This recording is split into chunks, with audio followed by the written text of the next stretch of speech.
And with that, and so to my next point, how well can we tell a good man from a bad man out in the world?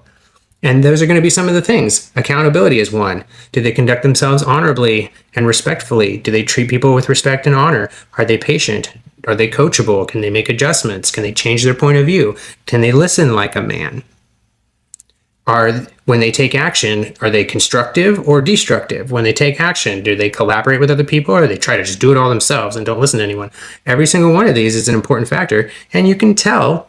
Again, I always say the results speak for themselves. So you can tell a good man from a bad man because you'll feel the energy. You'll see the results. You'll see the impact that they have on the world and the people around them. And then you can tell. And you can tell from yourself whether or not you are practicing being a good man or not. You can tell by the way it feels. If you other people may not feel safe to tell you what their experience is of you, by the way. So that sometimes is a little tricky. You don't always get the feedback because you damage the relationships that would give you the honest feedback.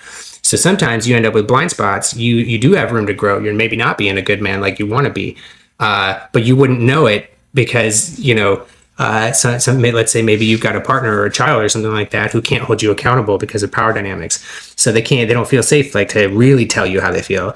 And so then that's where having accountability for one amongst other men can help us get that perspective if there's other people in our lives who maybe don't feel like they can give that to us. And then also we can set about repairing relationships so that people do feel like they can give us honest feedback.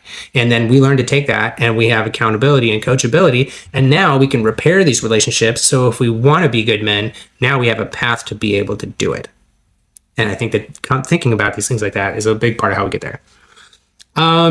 And so part of being a man involves taking responsibility and taking account of things, taking accountability, right? And so as one of many men in the world, I look at my own impact, and I also am thinking about what is the broad impact of men on the world today. We can look at it throughout history, and let's look at it today, right here, right now. What is other people's experience of men in the world today? So for takeaways, like I said at the top of the episode, people often talk about what a real man is, but we seem less focused on what a good man is.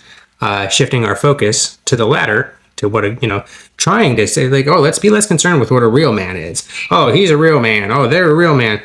Doesn't matter. There's no such thing as a real man as a role, but we are what makes it real as human beings. And like we said earlier, we're so concerned about real men. What if we skip that part and just really focus on whether or not we're seeing good men out in the world? See what happens. So that's the thing, is that nobody wants to live in a bad world, whether consciously or unconsciously, but nobody wants to live in a bad world. But then